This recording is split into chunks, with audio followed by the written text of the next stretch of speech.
L'humilité de genre. Alors, composition 138 du 20 août 2026. Bonjour les amis.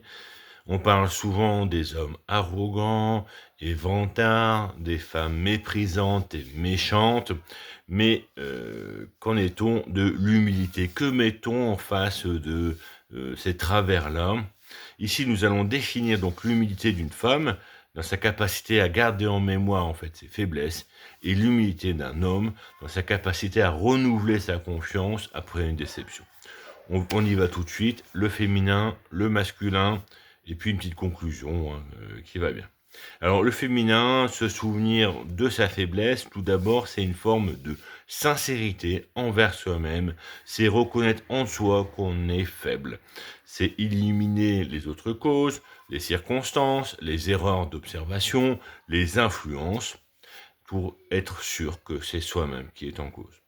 Ensuite, il y a une forme d'évaluation de l'impact, une perte de contrôle, est-ce un manquement, est-ce un affront, quelle est la conséquence, évaluer les pertes, les dégâts, les dangers, les changements occasionnés par ça. Enfin, il y a une forme de mise en mémoire, les fameux garde-fous, les copines à qui on dit tout, qui nous rappellent, tu sais bien quand tu bois.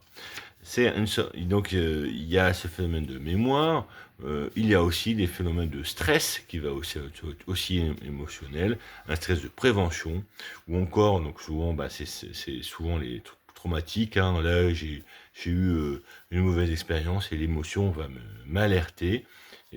Donc c'est l'amont en fait de ce qu'on a appelé l'hystérie par la suite.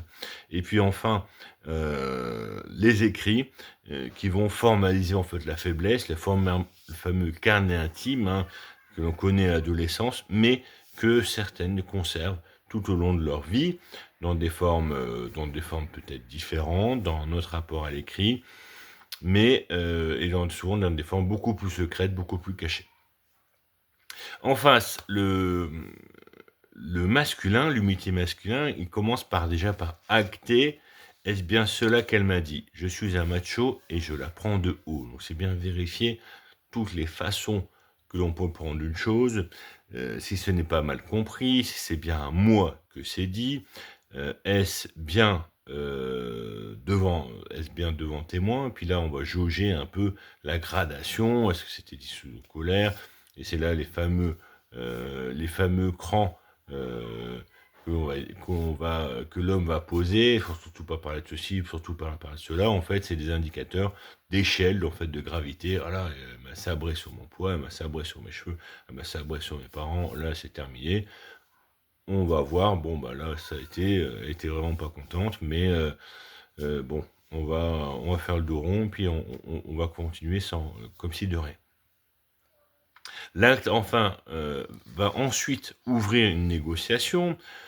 Que dois-je supporter, en fait, pour continuer avec elle? C'est éprouver d'abord sa résistance, puis, à l'extérieur, faire face, en fait, montrer que ça n'a pas touché ou que ça n'a pas été... Donc, puis-je le supporter? C'est un peu ce qu'on va appeler le coût personnel. Est-ce trop cher ou pas pour que l'homme continue en fait à fournir, à alimenter le féminin. Enfin, il y a la forme de reprise. On redonne la confiance, l'écoute, l'attention au féminin pour revenir à une forme de cours. On continue la séduction ou on reprend les relations entre guillemets normales dans le couple. Donc c'est, pour conclure, un sujet plein d'ignorance de ce que vit l'autre. Le masculin méprise souvent la mémoire du féminin comme quelque chose d'inutile, et le féminin soupçonne le masculin dans ses retours de confiance en disant: bah oui, mais si tu reviens, c'est parce que tu veux coucher avec moi, c'est le classique.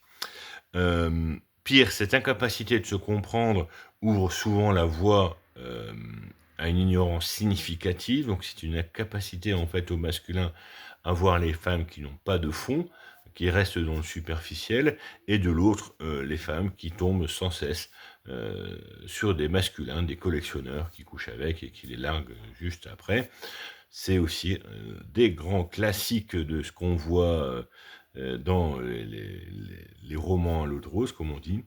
Donc, bah, voilà, j'espère que cette composition va permettre, de mieux cerner certaines choses, de reposer certaines relations et puis n'hésitez pas à voir les quelques exemples, qui sont en vidéo indépendante, là il y en a 4, qui permettent d'acter et de comprendre dans quel cas, on est, hein, toujours, quand le masculin fonctionne et le féminin défonctionne, quand le féminin fonctionne avec un masculin défaillant, quand les 2 sont défaillants ou quand les 2 fonctionnent bien, hein.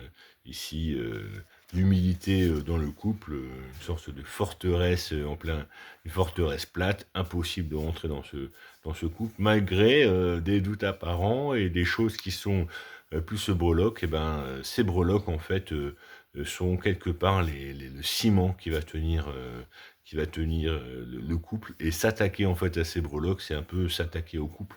En tout cas en eux, c'est quelque chose qui est marquant, hein. C'est souvent comme ça que l'humilité se permet de se protéger de l'orgueil, hein, par, bah, en fait, sa modestie, de se contenter de très peu.